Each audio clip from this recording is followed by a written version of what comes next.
there's something fully wrong with you when your mugshot is, when your shot of the police taking you away to jail is a big smile. Honestly. But I don't actually need to even talk too much about this. Bradshaw Studio, how you doing? I really don't. The judgment is in, and we saw the writing on the wall for what the prosecutors asked for, which was 200,000 yen, or about, what is that, like $1,400 or something like that, $1,350, I think. And he'll be deported or sent away and banned. But one of the conditions is that he has to mark that he was convicted when he enters into this, so he might not be allowed back into the country, but he might be. Johnny Somali is the most famous American in Japan. The thing about Americans in Japan is they like to misbehave. This also goes for the missionaries and the Mormons and whatnot. Now, not all of them misbehave, but a lot of them certainly do misbehave. This is another Gaijin. Just like Johnny Somali, he's just a Gaijin, causing trouble, being an asshole, as usual. But that is the American way. They don't call them ugly Americans for no reason. The fact that, again, even after all of this, the fine was $1,500 roughly $1,500, 200,000 Japanese yen, and no jail time whatsoever, is fucking absurd to me. I've always said this whenever I cover news on like Japanese crimes and stuff like that, but I think the Japanese criminal system is really easy on a lot of different crimes. Because trust me, if this motherfucker pulled this off in like America or any other country, he would not have been let off this easy. In response to this guilty verdict, Johnny Dickhead here says that I deeply regret what I did, and I would like to apologize, which I'm not buying for a second. And he also says that he promises to never stream or film in this fashion ever again, which is like, are we really supposed to believe that shit? Let's be real. Are we really supposed to believe that? This seems... Again, if you're, for example, a lot of Americans who are not dickheads, when they're in Japan, they tell people they're Canadian. And that's, for a good reason. Speaking of dickheads, here's one right here. Japanese on the street. If you ask Japanese on the street to name 10 Americans, then I'll always be one of them, or even 5 Americans. I'm one of them. Does anybody know this dickhead?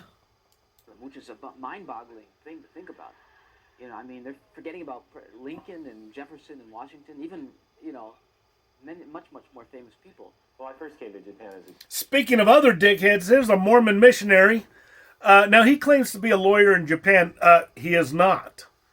First of all, you cannot be a lawyer in Japan unless you're Japanese. Yeah, only Japanese are allowed to practice law in Japan. That's not right. That's not fair. This is one of your dickhead Mormon missionaries giving Americans a bad name as usual. Japanese missionary for the Mormon Church, which is a 2-year assignment. And after that, I went back to college and I studied Japanese, and because I thought it was interesting, and ended up majoring in that. Kent Gilbert was from Utah and had a certain all-American quality Japanese people found appealing. Kent Darracott was another ex-Mormon missionary, making a career for himself as a Gaijin Torrento. Yeah, here's another Gaijin. Again, giving people a bad name in Japan, acting like a jackass, making a complete fool out of himself. Okay? But that's what the Americans like to do. Okay, these guys are jackasses, they're Gaijins, and they're giving people a bad name.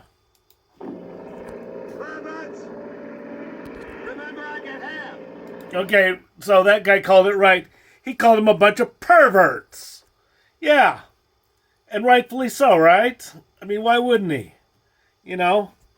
That's exactly what they are.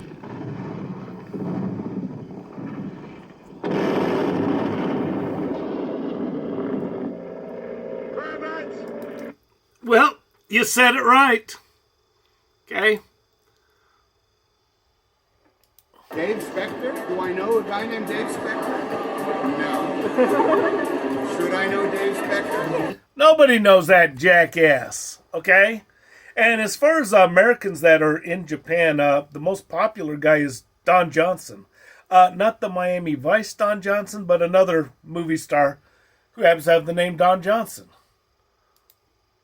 Talk about today, Johnny Somali. You might have seen this clip before of Johnny in this trains of Japan harassing people by saying stuff like this. You know Hiroshima? You know Hiroshima? Nagasaki? You know. Why you do this? Pearl Harbor? Basically going up to anybody he can see in Japan and say, hey, why did you do Pearl Harbor? And then bringing up the two sites where atomic bombs were exploded, Hiroshima and Nagasaki. And he does. They always do that. You see it all the time. The Americans come to Japan and they say, Nagasaki, Hiroshima, Pearl Harbor. Why you do Pearl Harbor? Harbor bombers. Yeah, you hear them doing that all the time. Pearl Harbor happened, 1941? Yeah, so, but the Americans have to keep rubbing it in and keep talking about it and complaining about it because that's what they do. This is nonstop. Hiroshima. Move away, nigga. Nigga, wallahi, we do it again. Wallahi, I swear to God. Wallahi, billahi, wa tallahi. And that's basically it. That clip blew up, and it gave him a lot of negative attention from people not only in the States, but also in Japan. And what was Johnny's reaction to this? It's free promo. It's free promo. He was pumped. Oh, it got so many views. Free promo. This is great for me. Which is why I never really talked about it. But fuck. Okay, well, that's the thing. I don't know why Americans insist on misbehaving in Japan, but they do. And this goes for the Christians, too. Okay, for example, now here's a Japanese lady. One thing she says about the Americans is they always like to get into her personal space. They do. And they touch Japanese women. Okay, even the Christians that come over here, they have to grab the Japanese lady's ass. Look, just because you're a Christian doesn't mean you get to finger around her butthole. Okay? I think the message I'd like to say is, Americans, learn how to behave for a change. I mean, I know we don't do it. We always have to misbehave. I don't know why Americans feel compelled to misbehave when they go to Japan and other countries. But they do. Personally, I think they need to clean up their act.